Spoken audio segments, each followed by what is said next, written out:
All right, welcome everyone to this week's Nym community call. As I promised, as my New Year's resolution dictates, I am doing one of these every single week now.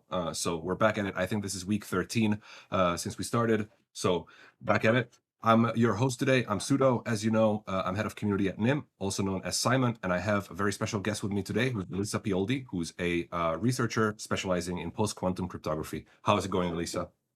Thank you. It's going great. Thank you for having me. It's excellent to have you on. Today, we're going to chat about post-quantum cryptography, if I can say it, quantum computing in general, and also Taler's post-quantum transition, which is what Elisa is spearheading. So this is a very exciting chat on my side. As usual, ladies and gentlemen, you can leave your questions in chat, and we're going to pick them up at the end during the Q&A. But before that, let's jump into our conversation. So first of all, Elisa, welcome again to the call. Can you please introduce yourself? What should people know about you? Yeah. Hi, everyone. I'm a second-year PhD student in Eindhoven, the Netherlands. I work mainly on post-quantum privacy preserving technologies. But currently, I'm on the post-quantum Taler team. We're working with different universities. And yeah, we are working on Taler. Actually, like my undergraduate studies were in computer science, but I fell at first sight, I fell in love at first sight with crypto. And now I'm here. So yeah, that's all. I'm a deep fan of Taler, even if I'm working on it. And I think it's a really cool project, and you should know about it. They should, and we should definitely know about it. So before we jump into the sci-fi sounding world of quantum computers and quantum post-quantum cryptography, let's talk about Taler a little bit. So as our community may know, we would just drop the link into chat to Taler's webpage. We already at Nym support Taler, and I feel like, just to put your answer before I ask the question a little bit in context, Europe is going through a bit of an awakening right now, which is pretty good to see. And part of that is sort of reckoning with the fact that all of our payment systems are not homegrown and these days potentially hostile. So there is this push these days to replace Visa and MasterCard here in Europe with something else. And I think I'm speaking for the whole Nym team when I say this, but me definitely, I'm rooting for Taler to win that race. So can you tell us a bit about Taler and what it's all about? Yeah, Taler, as you said, exists first to solve a very fundamental problem. As you said, like current digital payment solutions are not preserving privacy of users. We're currently exposed and surveilled. So every transaction we do in our current life can be observed. And Taler exists to give a solution to that. I mean, obviously, you could always say we already have cryptocurrencies, and that's like some people decide to use cryptocurrencies to preserve the privacy of their payments. That's like there's nothing wrong with that. But one thing to take in account is some cryptocurrencies, for example, Bitcoins, they are not fully anonymous, they're pseudo-anonymous. And also, we live in a real world. And unfortunately, since we live in a real world, we need to respect some financial regulation and constraints. So that means we cannot just deploy whatever we want. We have to follow some rules. Like just for example, we need to follow some anti-money laundering regulation, anti-laundering regulation, and this is really important. But not only that. For example, we have the CTF, which is not catch the flag, but counter-terrorist financing, and also know your business, know your customer, all this kind of financial regulation that you have to take in account. And literature say that about this, we actually have a really cool concept, which is called asymmetric privacy, which is basically it's the fundamental thing we want to achieve. So it's asymmetric because from one side we have the customer, which is we can perform as payments in complete privacy without being exposed to the system. And from the other side, we want the merchant to be able to declare their income. We want the system to control the merchant, so it's not performing anything illegal or something that could be against some regulations. And this is actually an asymmetric kind of privacy. It's just privacy just for the customer. And this in Taler achieves all of these properties. It's basically giving the best outcome of these two words. And Taler is actually working. It's deployed right now in Switzerland. And one of the coolest things about Taler is that it's open source. You can see it, you can see the code, you can modify it, decide to deploy a better version of it. It's out there. Yes, I mean, we wouldn't expect anything else from GNU. Obviously, you guys are. Is it fair to call it the parent project of Taler? It's a hardcore FOSS, so free and open source software initiative. So that's also obviously very close to our hearts. We're also doing open source software here at Nym. Quick question again about Taler. So it supports both fiat currencies, right, and crypto as well. Am I correct about that? Yeah, the thing is, Taler is just a payment system. Basically, you can use whatever currency you want on Taler. It's just a way to pay in anonymous way, but you can potentially exchange whatever currency you want in it. Excellent. I really hope to see more adoption. We're doing our part. So once again, ladies and gentlemen, you can go today to nym.com and purchase an VPN subscription using Taler. That is going to remain like that, and I hope we're going to see a lot of adoption all across Europe and hopefully maybe around the world as well. Now, with that out of the way, and this is definitely not the first time our dear audience is hearing about Taler, let's basically make the bed for this conversation and talk about quantum computing a little bit. So about anything quantum, we've been hearing about this word for a long time in sci-fi. So I guess maybe that's why we have a bit of a sci-fi sort of overtone when we hear this word. But now quantum computers, if you believe what quantum computing companies say, is becoming actually real. So to understand the threat and how we I should say, defend against it in practice, we should probably unpack a little bit what quantum computers do and how they are different from this laptop that I'm having this chat with you on. Can you talk a little bit about that? Yeah, I mean, this is really complex topic. We don't understand, and we don't necessarily know everything about quantum computing, but just the rough idea is that you have some these computers that exploit the magic of quantum mechanics to being able to solve really complex problems. When I say solve complex problems, not entirely correct, because sometimes even laptop can solve these complex problems, but quantum computer, they solve them in a really fast way, something really, really fast. It's not just a supercomputer. A supercomputer solves problem maybe times faster, 100 times faster, but a quantum computer solves maybe exponentially faster. So we're speaking about this exponential speed up. And it's the key core difference. So if a normal computer could solve a problem in millennia, a quantum computer can solve certain problems in just minutes.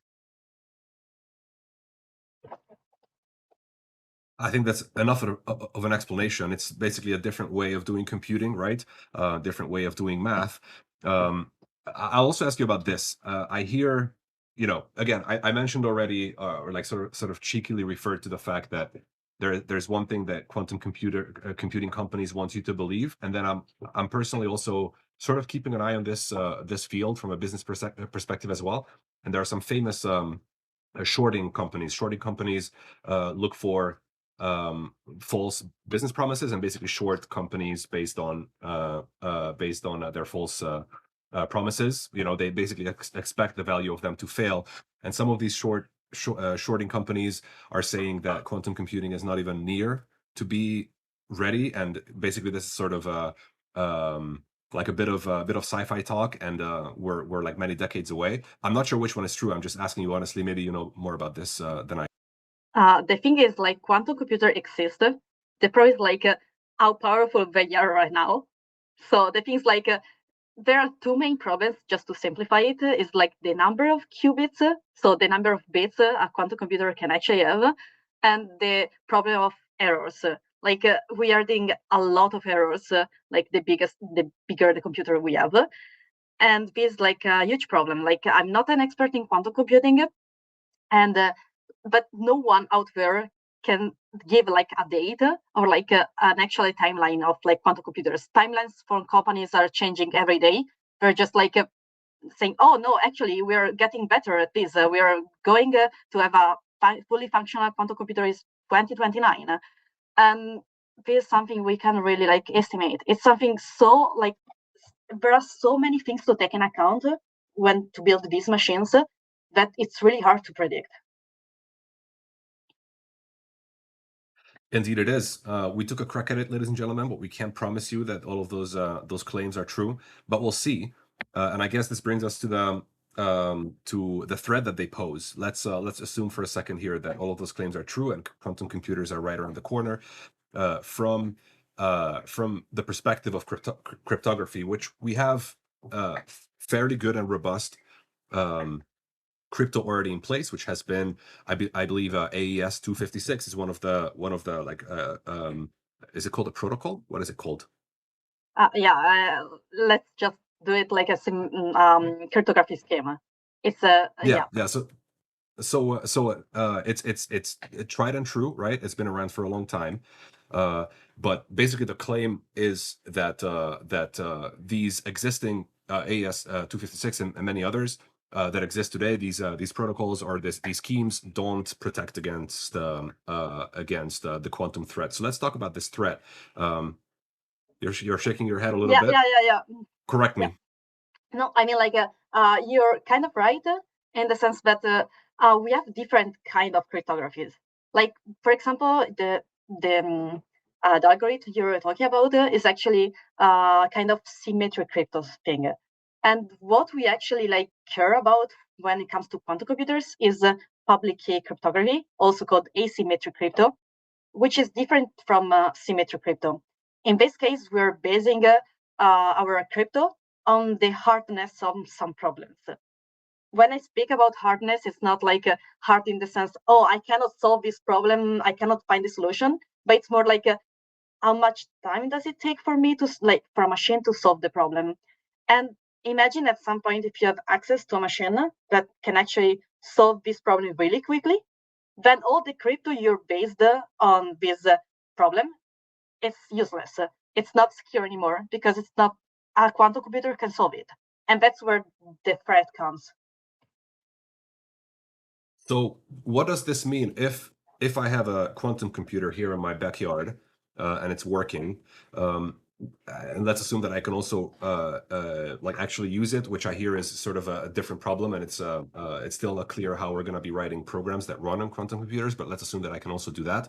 What does this mean for all the cryptography that we have deployed today? So what does it mean for example for the Bitcoin blockchain, or I don't even know, like HTTPS, maybe a bit more broadly like online banking in general, or stuff that we protect with crypto? What does it mean? A lot of our stuff crypto based is based on public key crypto. We don't have only symmetric crypto, and this is like a giant problem. But it's not like a problem like you could think about, because some people say, okay, we have this problem, but it's like far in the future. We don't care right now, so we have time. We have time to think about that. We have time to implement our policies and drag along this over and over, like you usually do in like companies and stuff. But the problem is actually real, because imagine you have digital signatures and you're signing stuff and everything is nice, and you switch to post-quantum digital signatures when it's time. You don't have any problem. But imagine now you're encrypting data with classical crypto, which is vulnerable to quantum computers. At that point, like some kind of some attackers could just store your data right now. And when he has access to a quantum computers in the future, can decrypt all your data in the past. So whatever you're encrypting now, it's not secure in the future. And this is something to take into account when you have to think about switching your technologies to post-quantum. You just don't consider when quantum computers will come, but you have to take into account how many years you want your secrets to stay secret, and also the time to switch to post-quantum, which is not trivial. Like I will like Taler, it's not trivial at all to switch to a post-quantum protocol. More on that in a bit. I'm gonna ask you about the timeline and all sorts of other details. I just wanted to mention that this whole harvest now, decrypt later. I heard that it's already happening at a very large scale, that our communications are being captured and sort of stored in the encrypted state, sort of hoping for a quantum computer, to become like usable and powerful enough, so that they can decrypt it. It's kind of like dystopian stuff. I hope maybe it's just a bit of paranoia. It's not actually happening, but we can't say for sure. All right, so maybe let's talk about, now we talked about the computers that do this stuff, also the threat they pose to existing crypto. Let's talk a little bit about post-quantum cryptography, which is your field of research. How does it work, and how is it different from regular cryptography? Well, when it comes to post-quantum crypto, it's actually kind of easy to explain. I said about hardness of problems. Basically, what post-quantum crypto does is just to find problems that are considered hard even for quantum computers. Quantum computers not like you cannot do everything on quantum computers. They're really specific. They can solve really good in a good way, really specific tasks, but they cannot solve everything. You just don't use quantum computers to run games. It's just a different way to do computing. So that means that some algorithms on quantum computers are not like algorithms that can break every hard problem existing out there. And so we just find hard problems that are not vulnerable to quantum algorithms, and we just base our crypto on these hard problems. For example, maybe you heard about lattices, isogenies, multivariate. It's like all different flavor of post-quantum crypto, all different mathematical objects where you can base different hard problems. I'm going to give you a very difficult task here. Are you ready for it? Sure, go ahead. Can you try to understand to an absolute noob and someone who only knows basic math, those mathematical problems that you just listed? Maybe one of them. Let's just take lattices. Is Yeah, it possible? that's kind of hard task. Uh, yeah. Also because like you can actually derive multiple different hard problems for these lattices. Like the most famous current algorithm we have are not based to the rough and easy hard problems you can explain in like a post-quantum cryptography 101 course. So, for example, one of the problems is the CVP closest vector problem, which is like imagine like a grid, like it's like a lattice. Basically, it's just a grid, and you have some vectors, like some like vectors on this grid, and you have like some good basis where you can actually represent a vector on this grid. The thing is like if you take one point, a random point in your lattices, and you say, okay, what's the closest vector to that point? Then it's really easy to find the closest vector to that point if you had a good base for your lattice. Like a good base is like orthonormal base, like a really easy base, like a 1001. Like it's really easy to find like the closed vector. But if you give someone a really difficult base to represent your lattice, then it's really hard to find this vector which is close to your point. This is really complex. I don't think I explained, but it's like a lot of mathematical concept. It's not entirely correct what I explained, but just to give a rough idea of what's happening there. Look, close enough. I will be honest. I will have to do my own research, looking into lattices. But this just sort of humbles me a little bit to these things that we use and take for granted, like my phone, which I have here in my pocket, and I just watch cat memes on it or whatever, and that just very complex math that may be happening in the background in some of these interactions. It's just a little bit humbling. All right, thank you for that answer. Now let's move on to post-quantum and Taler specifically. So we already talked about, of course, the computers that cause the problem itself, and then basically the solution. What does this look like in the case of Taler? So what's the work look like that you guys are doing right now? Well, it's really complex task. We're actually a good point. I think we found a really elegant solution for the problem, but it's not. It is like kind of a really easy question, and the answer is really complex. Because when you translate a protocol to a post-quantum version, there are a lot of things you have to take into account. First of all, you have priorities. For example, take Taler. We're as like I said in introduction, we have different security guarantees on Taler, but some of them are actually more vulnerable to quantum computer than others. For example, we don't care about double spending so much because like that's like a problem of the future, but we care about de-anonymization because that's like a store now decrypt later problem. Like someone in the future can de-anonymize your transactions now, and that's, for example, a point of interest. And the thing about Thaler is that it was not a plug and play protocol. We could just not like just replace every digital signature we had, every I say blind signature, which is another mathematical object, and plug and play a new post-quantum algorithm. It was more tricky, and we had to find some decision and some challenges that we think we overcame. Okay, actually, this reminds me. There are a bunch of like standards that are in use for traditional cryptography. That that are tried and true and sort of. I guess they're plug and play by now. Is the same true for post quantum crypto, or has it been standardized to any extent? Is there anything that you guys can just grab and use, or not so much? I mean, like standards are everywhere. Like NIST is standardizing a lot of post-quantum algorithms, and that's like a great effort. We're actually like on a good way on standardizing primitives, like the basic part of cryptography.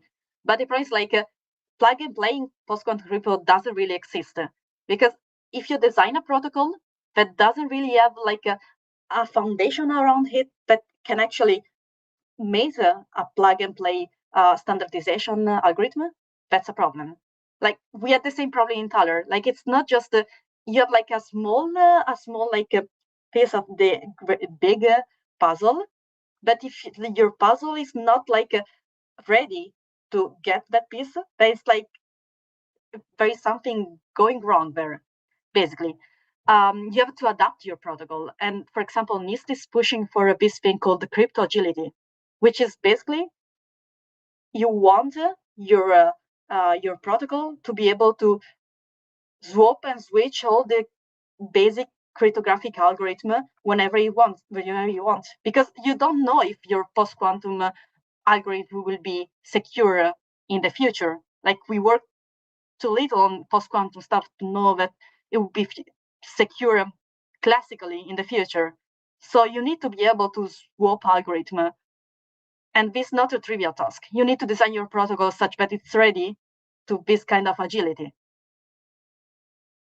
Also, I guess, correct me if I'm wrong here, but the adversary is sort of theoretical for the time being. So I guess, maybe I'm wrong on this, but regular crypto I can have a crack at today with my graphics card, right? I could just maybe try to break it, but it's not so with post quantum. Is that a problem as well?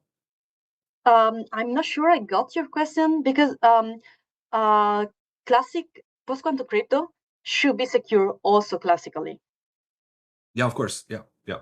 What I meant was that maybe this is not a maybe when you develop like a like cryptographic protection against like a certain adversary, which in this case would be a quantum equipped adversary.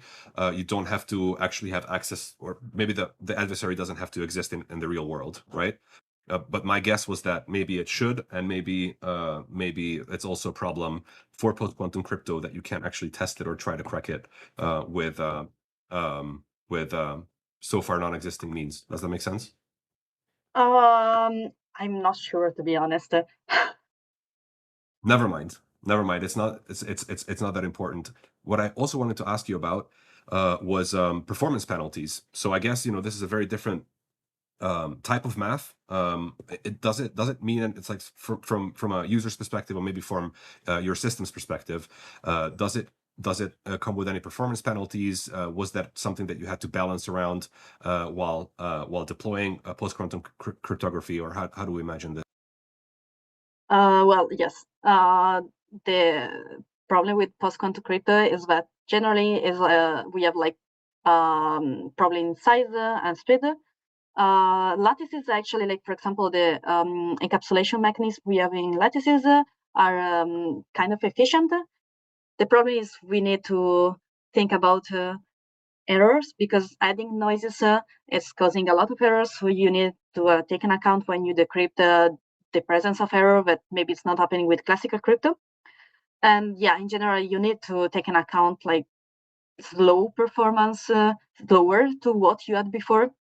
And you must be taken account that not all the primitives you need for your protocol can be in the right flavor and the right speed and right size that you need. For example, like the example is Taler.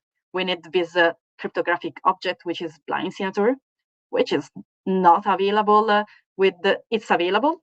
They exist, post-quantum flavor, but they're not having the right performance we need for like a payment system like we need.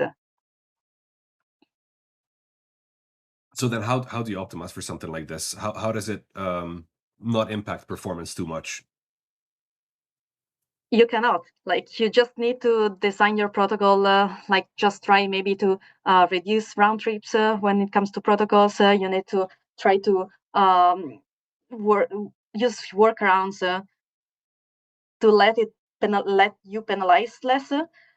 Otherwise, you just wait until your new primitives comes out with a which is efficiently enough. Like, there are being made a lot of progresses on it.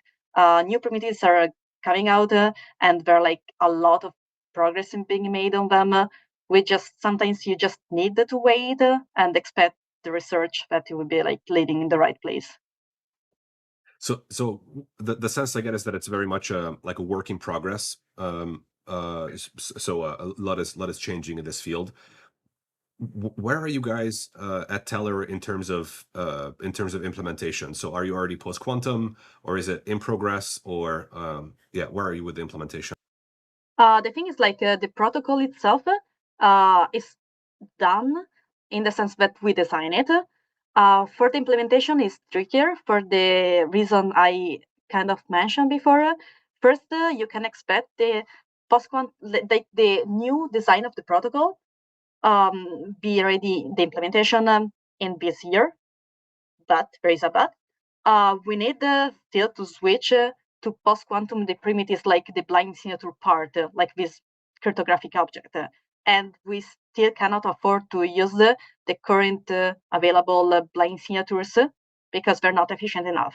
So this is something that we don't know when it will happen, because it's a real problem right now, because we don't know when the blind signature will be efficient enough to be deployed in Taler. I mean, something we can make effort on our side to make the protocol good, but that's kind of other thing we are relying on the research ongoing.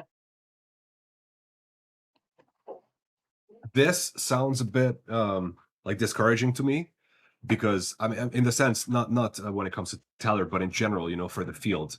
Because, okay, I'll ask you this question. So let's say I'm a developer of an application. Maybe let's say it's a chat application with some sort of asymmetric crypto, and I want to make sure that it's not vulnerable to the store now, decrypt later attacks. And I don't have all the resources in the world, and I don't have such experts as yourself. What can I do? Is it possible at all to do that, to become quantum proof today, or we're just not there yet to have these? No, you certainly can. Like, Thaler is a specific case. We're talking about all the e-cash systems, also e-voting system if you use blind signatures, because it's really specific. But it's not that progress are not being made. Like, you can deploy a lot of application right now that just requires basic things, basic primitives like encapsulation or just digital signatures. That's feasible. You have like all the tools available. You can do it. Thaler is a specific thing because it's a really complex protocol. It's really complex in all the details. So it's it's progresses are being made. We are talking about like every month comes a new blind theater came out, and it's always getting better. So I'm not pessimistic. I don't see it like a bad thing. I'm just saying that I don't know when it will happen, but I don't think it will happen really late in time because research is really, really active in this field. Yeah, it does feel like we hear, again, I'm a complete noob and just a sort of like a bystander, but the news of post-quantum crypto keep getting to me, in this or that way. So it does feel like it's even from my perspective, it does feel like it's a very like active field of research. Which brings me to another question, which is obviously you are sort of spearheading or doing something in practice, which is something that at least the theory goes that it will become very important and kind of crucial in the future, and the world is sort of in the process of waking up to it today. Is there anything that you feel like people are not talking about enough in this field, or is there any question that you wish I asked from you that doesn't get enough attention? Do you mean about post-quantum in general or more like Thaler related? You know what? Let's keep it broad. Anything that we discussed, whether quantum computers or post-quantum cryptography or Taler, whichever comes to mind. I think the main problem about, I would say, Thaler, is that people expect the perfect solution. They want something that is, usually they want something that is fully decentralized. They want the stuff that cannot be traced, and they want to be super protected.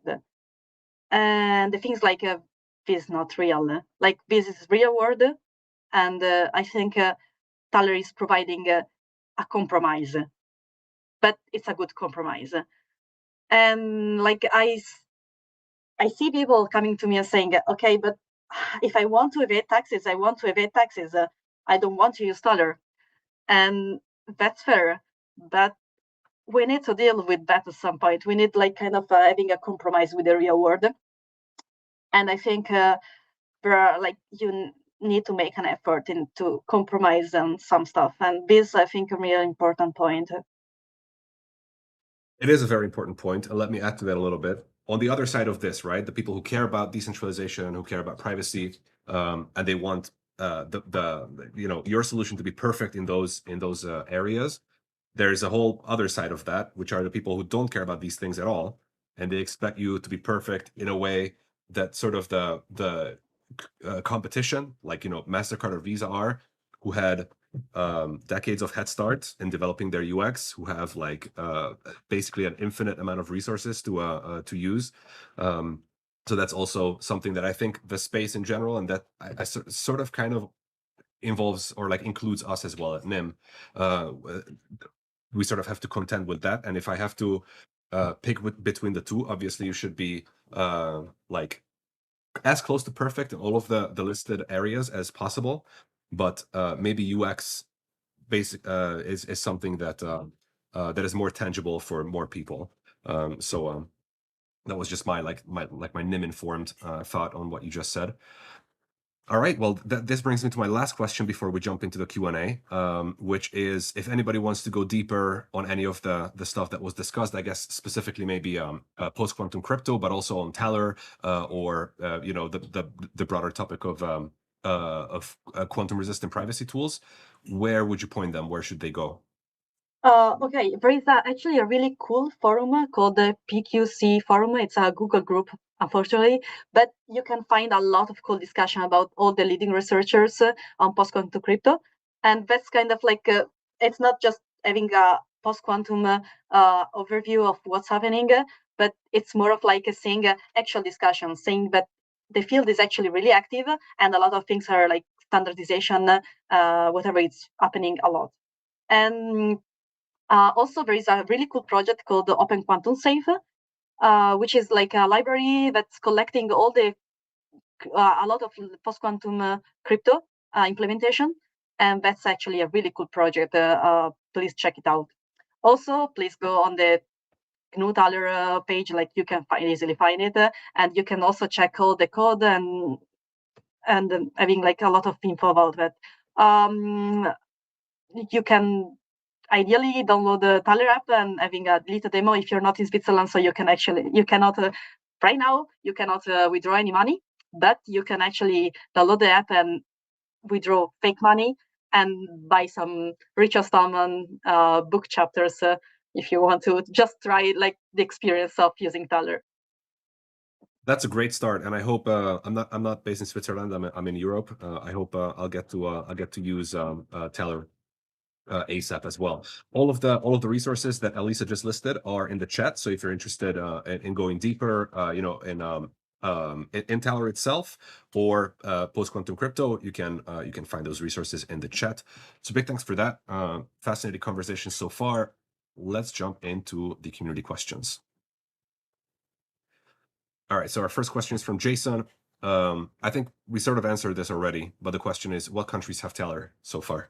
Yeah, Switzerland. You can actually the problem is like you can withdraw money with Taler money in Switzerland, but you can spend money only in a certain city right now, which is Biel. But actually, we are expanding in other cities, and we're testing more in broad Switzerland. Also, it's not confined to Switzerland yet. We have like some agreement with some banks to deploy Taler outside of Switzerland. So mainly our focus is Europe, but we never know. Maybe we can expand a little bit more. What about outside of Europe? Maybe Latin America or maybe North America. Like Latin Asia? America. Latin America is kind of like on the list. We're working on it. Let's say like this. Awesome. We have a very big and active community in Latin America.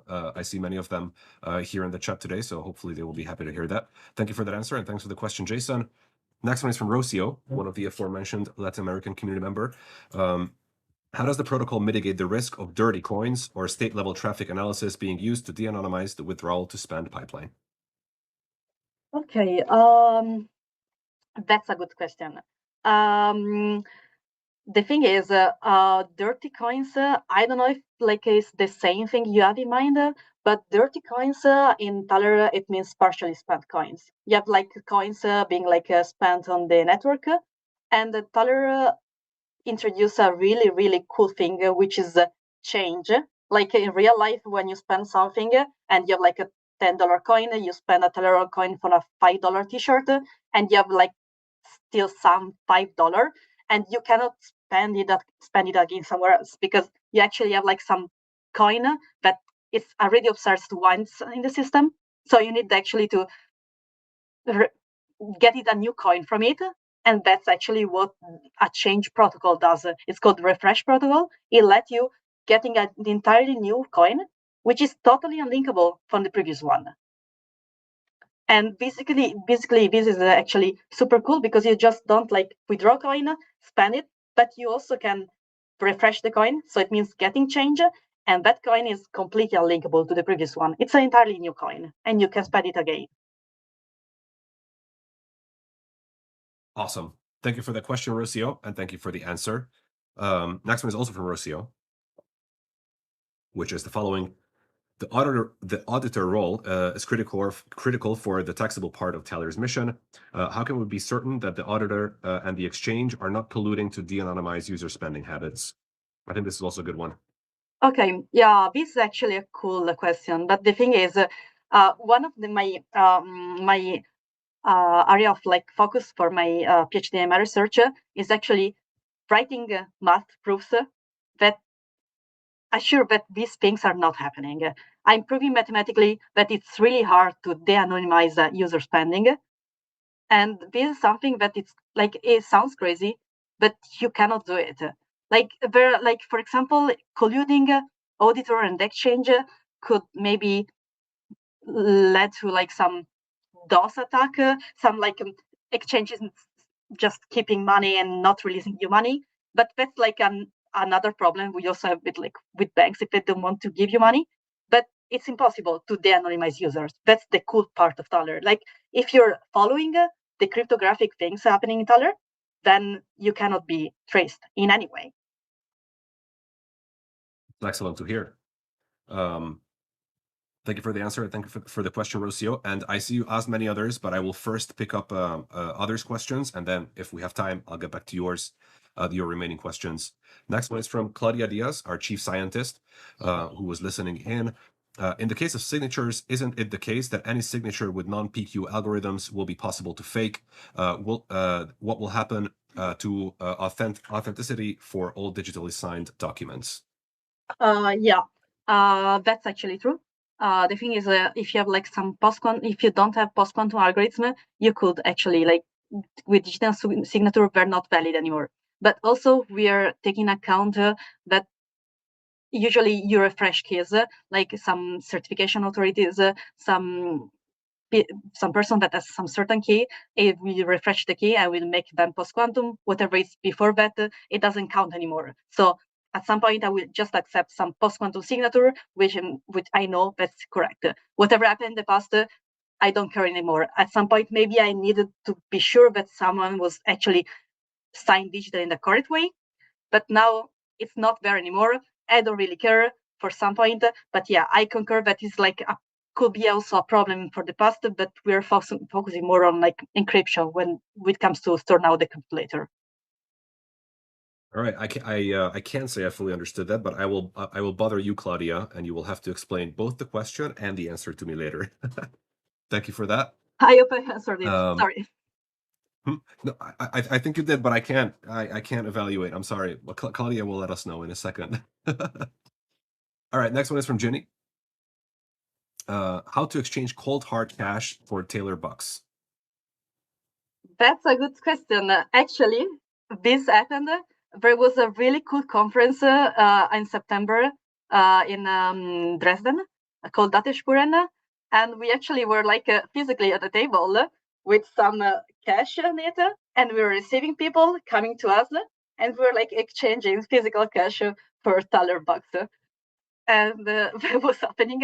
I'm not sure about like the large scale implementation of this, but it could be possible. You could just go to the bank if like the bank implement, I don't know, an ATM that implements like, I don't know, give a thing to the ATM, get dollar back. Could be possible. They just need to implement it, but it's entirely possible. Yeah, ATMs have a cash deposit, like you can deposit cash in them. So maybe in the future that can become a solution. This is a good question because cash, I hope you agree, is the OG privacy technology. So you can develop,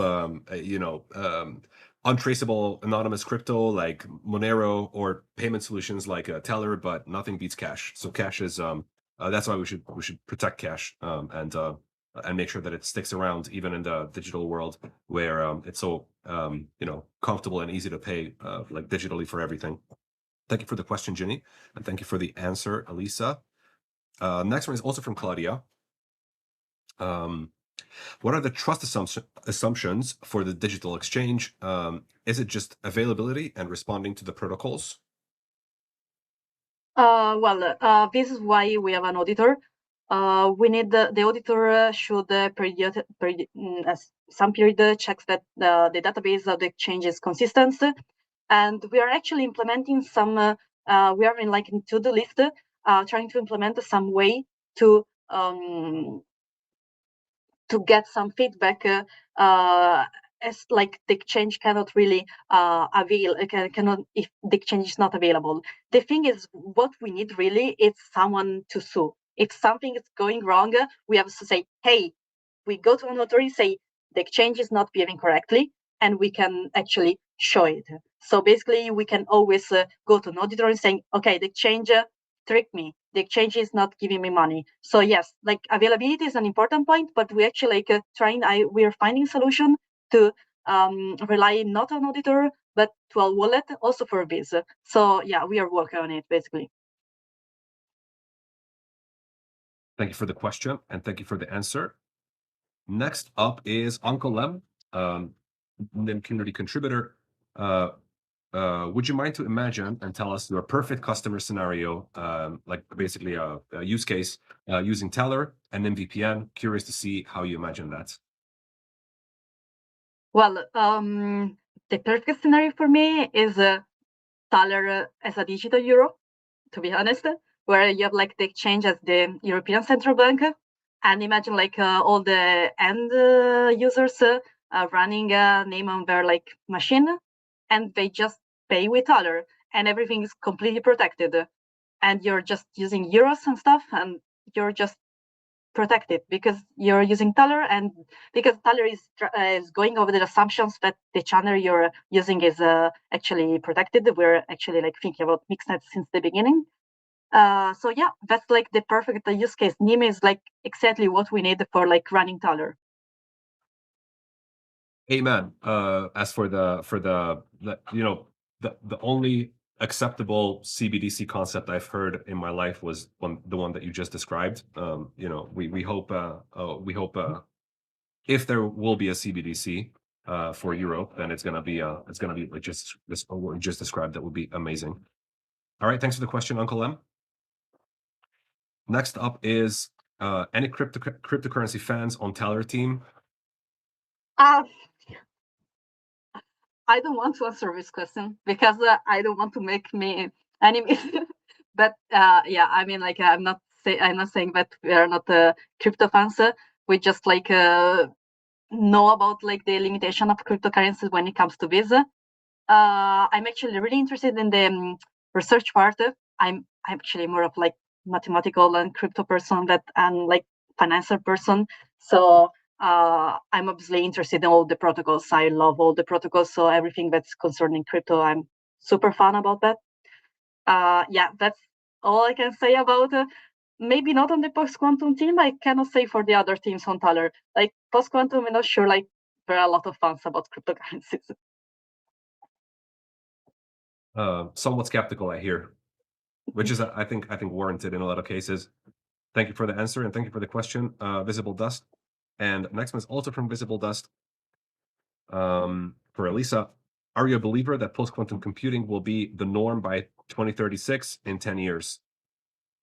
I'm the last person you should ask this question to. I don't think like anyone of the field can really answer this question, and I don't want to say it. But the thing is, at the end, everything boils down to risk assessment. Like, do you want to risk that a quantum computer is not coming? Like, why? For me personally, I don't want to take the risk of having my secret revealed. Why should I just believe and just hope that quantum computers won't happen? I want to act before. It's like climate change, right? I want to do something before. I don't want to like take the risk that at some point quantum computers will happen. Yes, and I will extend the question a little bit because from the wording, it's not clear if the asker means quantum computing, maybe because that's in the word, or post-quantum cryptography. So if it's quantum computing, then as Elisa alluded to earlier, it will never. So quantum computers will never replace regular computers. They are a different beast, and they are good at different things. So we still probably can't answer this question, but if you're asking whether your phone or tablet will have a few qubits in it by 2036, what do you think? Maybe, possibly? I think the problem is like big companies, sure. We're also like speaking about hybrids. There are a lot of like hybrids thingy where you just combine two different, maybe classical and post-quantum, and you just like say, okay, seatbelt. If there is a car crash, one of the two is going to resist anyway. Small companies, I don't think so. I mean, the thing is, the big companies, they know their interests. Obviously, they're going to protect themselves. For small companies, they fail even to comply with the basic privacy measures sometimes.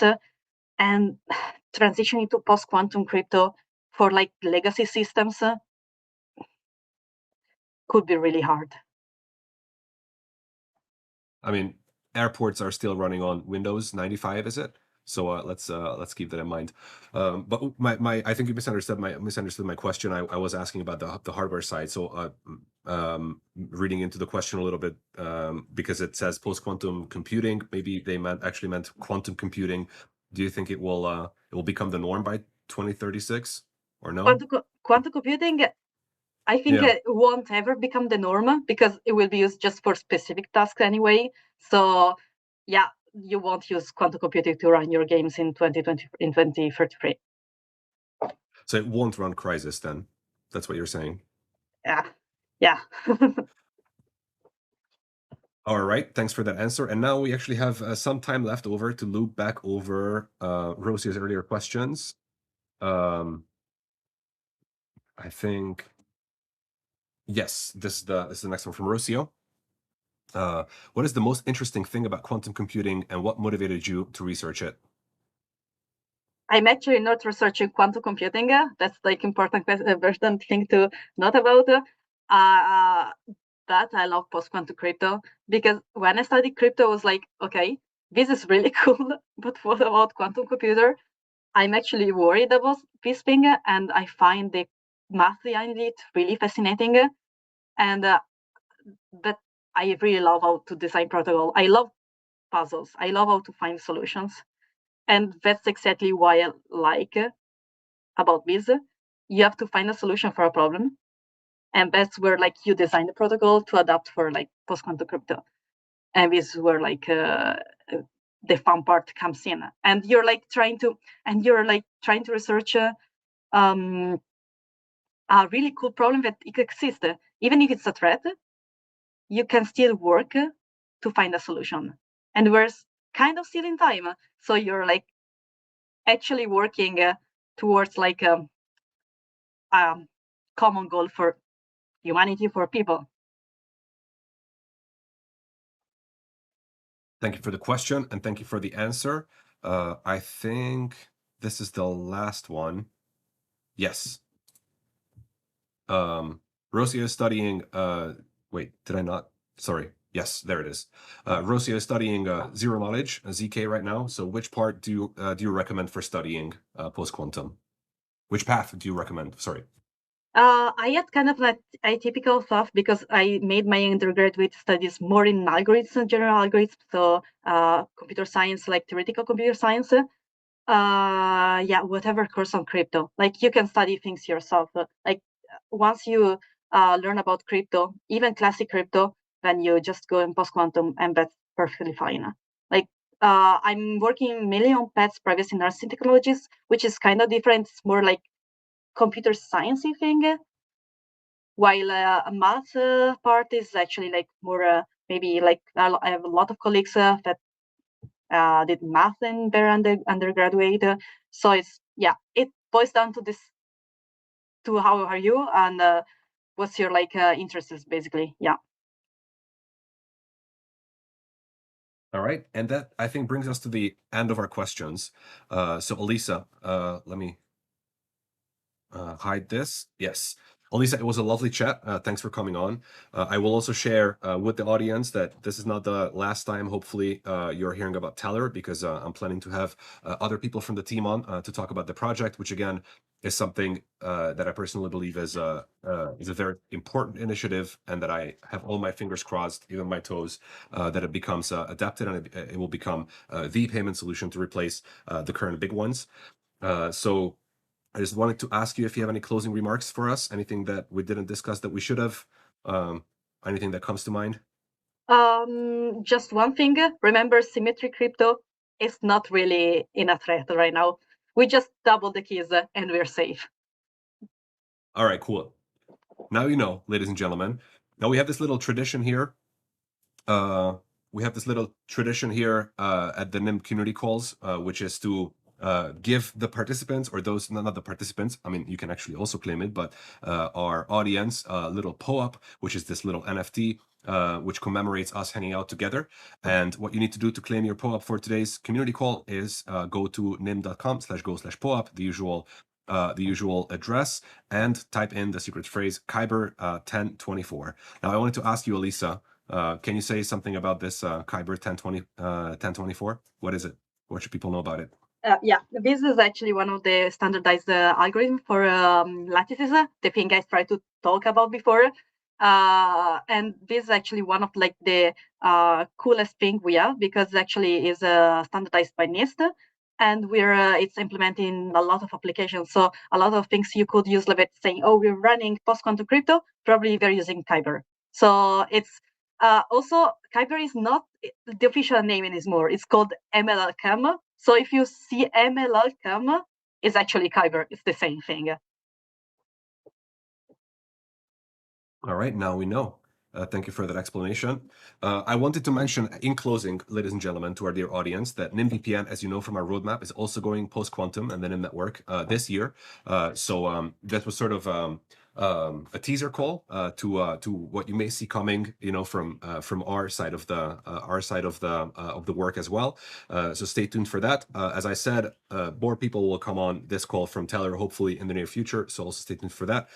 To you, Elisa, big thanks for coming on. I hope to talk to you again soon. And for our audience, big thanks for listening in. Have a great day. Bye, everyone. Thank you.